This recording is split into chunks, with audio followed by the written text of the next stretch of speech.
शांता देवी अपने गांव में एक आदरणीय महिला थीं। उनके दो बेटे और एक बहू थी, राधा। राधा शहर से आई थी और उसकी परवरिश थोड़ी अलग थी। शांता देवी एक परंपरावादी महिला थीं, जबकि राधा आधुनिक विचारों की थीं। इसी कारण उनके बीच अक्सर छोटी छोटी बातों पर टकराव हो जाता था। एक दिन शांता देवी ने देखा कि राधा घर के कामों में ज्यादा ध्यान नहीं दे रही है। यह बात उन्हें बहुत खटकी और उन्होंने राधा को डांट दिया। राधा ने कोई उत्तर नहीं दिया, लेकिन वह अंदर ही अंदर बहुत दुखी हो गई। उसे लगा कि वह कभी भी शांता देवी की अपेक्षाओं पर खरी नहीं उतर पाएगी। शाम को जब परिवार के सभी सदस्य खाना खा रहे थे, तभी अचानक शांता देवी की तबीयत बिगड़ गई। सब लोग घबरा गए और उन्हें तुरंत अस्पताल ले जाया गया। डॉक्टर ने बताया कि उन्हें दिल का दौरा पड़ा था, लेकिन अब उनकी हालत स्थिर है। सभी को राहत मिली, लेकिन राधा का दिल धड़क रहा था। उसे महसूस हुआ कि उसने कभी शांता देवी को समझने की कोशिश नहीं की।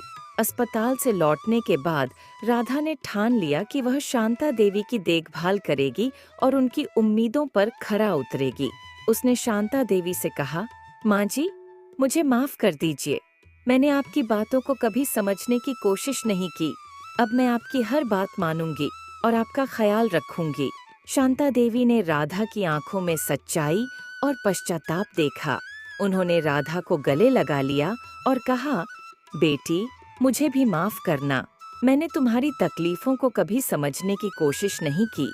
हम दोनों को एक दूसरे की भावनाओं का सम्मान करना चाहिए। राधा और शांता देवी के बीच अब एक नया रिश्ता बन गया था। उन्होंने एक दूसरे को समझने और सहयोग करने का निर्णय लिया। धीरे धीरे राधा ने घर के कामों में रुचि लेनी शुरू की और शांता देवी ने उसे हर काम में सहयोग देना शुरू किया। दोनों ने मिलकर घर का काम किया और इस दौरान उनके बीच की दूरी कम होने लगी। एक दिन गांव में एक बड़ा आयोजन था। शांता देवी और राधा ने मिलकर इस आयोजन की तैयारी की। दोनों ने एक दूसरे की मदद की और हर काम को मिलकर किया। इस आयोजन में शांता देवी ने राधा की तारीफ करते हुए सबको बताया कि राधा ने कितनी मेहनत की है और कैसे उसने सब कुछ संभाला है।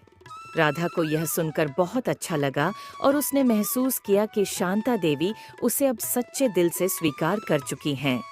कुछ महीनों बाद एक दिन शांता देवी ने राधा को अपने पास बुलाया और कहा, राधा, तुम्हारी मेहनत और समर्पण ने मुझे बहुत प्रभावित किया है। मैंने सोचा था कि परंपराओं को निभाने के लिए सख्ती जरूरी है, लेकिन तुमने मुझे सिखाया कि प्यार और सहयोग से भी हम वही काम कर सकते हैं। राधा ने शांता देवी का हाथ पकड़ा और कहा, माँ जी, आपने मुझे जो सिखाया है वह मेरी जिंदगी का सबसे बड़ा सबक है। आपने मुझे परिवार की अहमियत और जिम्मेदारी का महत्व समझाया है। शांता देवी ने मुस्कुराते हुए कहा, बेटी, जीवन में हर रिश्ता तभी मजबूत होता है जब उसमें प्रेम और समझदारी हो। हमें एक दूसरे को समझना और सम्मान देना चाहिए। यही जीवन का असली मतलब है। उस दिन के बाद से राधा और शांता देवी ने मिलकर हर काम किया और एक दूसरे का साथ निभाया। उनके बीच का रिश्ता अब पहले से भी मजबूत हो गया था। उन्होंने एक दूसरे से सीखा कि जीवन में आपसी समझ, प्यार और सम्मान ही सबसे महत्वपूर्ण होते हैं। इस कहानी से हमें यह सीख मिलती है कि हर रिश्ते में प्यार, सम्मान और आपसी समझ बहुत जरूरी है। जब हम एक दूसरे की भावनाओं का सम्मान करते हैं और मिलकर काम करते हैं, तो हर समस्या का हल निकल आता है। यही जीवन का असली मतलब है।